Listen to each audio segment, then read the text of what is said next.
What's up EFD and welcome to Scout Report. Today we're doing something a little bit different, cheap versus expensive footballers, where we do our very best to find your club bang for buck in the transfer market. In this episode we're looking for the next great midfielder at 3 different price points, 1 to 3 million euros, 8 to 10 million euros and 20 million euros plus. There's only one rule, all of our targets have to be under the age of 23. Let's start off with our bargain pick. Cheap option, Ivan Ilic. Considering that defensive midfielders tend to peak later than advanced playmakers and box-to-box operators, it may be some time before we can truly gauge how good 19-year-old Ivan Ilic is. However, the early signs are very promising. Picked up by Manchester City from Red Star Belgrade along with his brother Luka back in 2017, with the citizens paying a reported 5.5 million euros for the pair, Ilic has gained all of his experience on loan. First he went back to Serbia with Red Star in 2017-18 and Zemun in 18-19, then to NAC Breda in the Dutch second tier, and is now turning out for Hellas Verona in Serie A.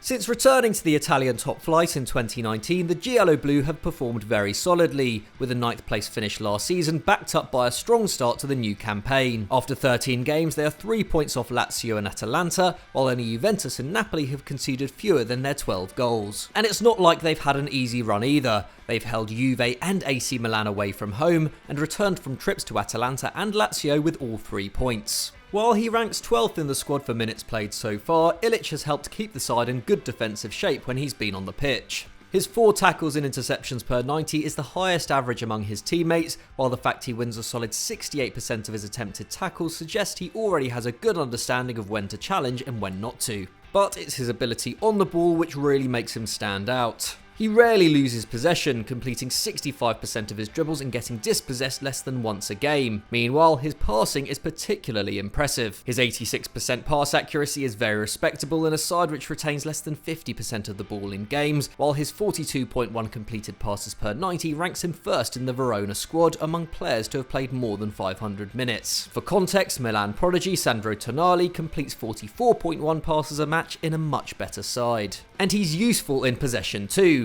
Ilic ranks 3rd in the side for passes into the final third with 4, and while his 1 chance created a match doesn't seem like much, it also places him pretty high among his teammates. Valued at just 700,000 euros by Transfermarkt but closer to 4 million euros by the Football Observatory, we see Ilic's prices falling somewhere between the two. But while his youth may put off teams searching for an authority figure in midfield, the fact he's already played in 3 different countries and has extensive playing time for Serbia's under-21s gives him the kind of experience most don't have at his age. Furthermore, his contract expires at Manchester City in 2022, meaning he could definitely be secured on the cheap next summer. And while Verona may well trigger their option to buy on the 19-year-old, it wouldn't take a huge sum to get him out of Serie A.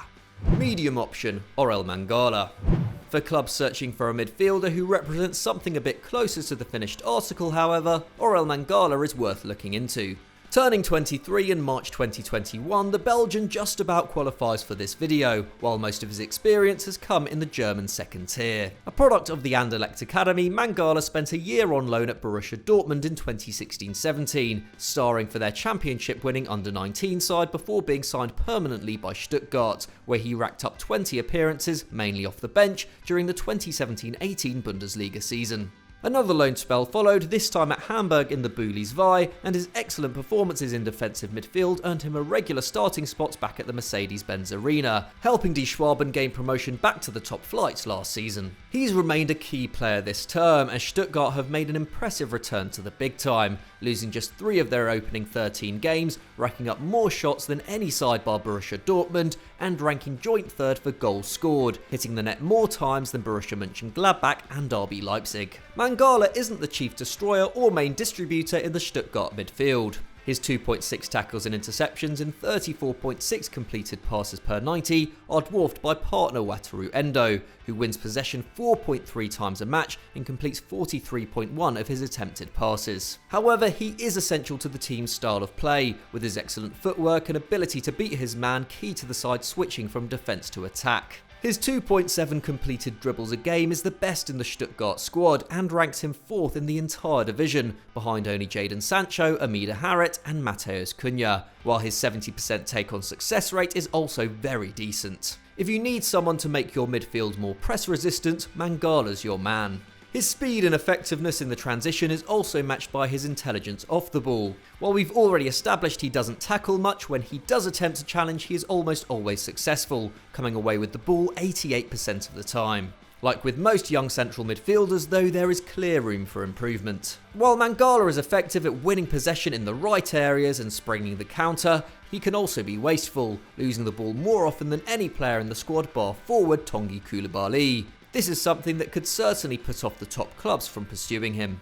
However, valued at just €10 million by the Football Observatory, Mangala is in reasonable price range for mid-table Premier League and La Liga clubs. Previously touted as a potential replacement for Pierre-Emile Højbjerg at Southampton, while he isn't as well-rounded as the Danish midfielder, the 22-year-old could certainly get to his level with more experience and the right coaching.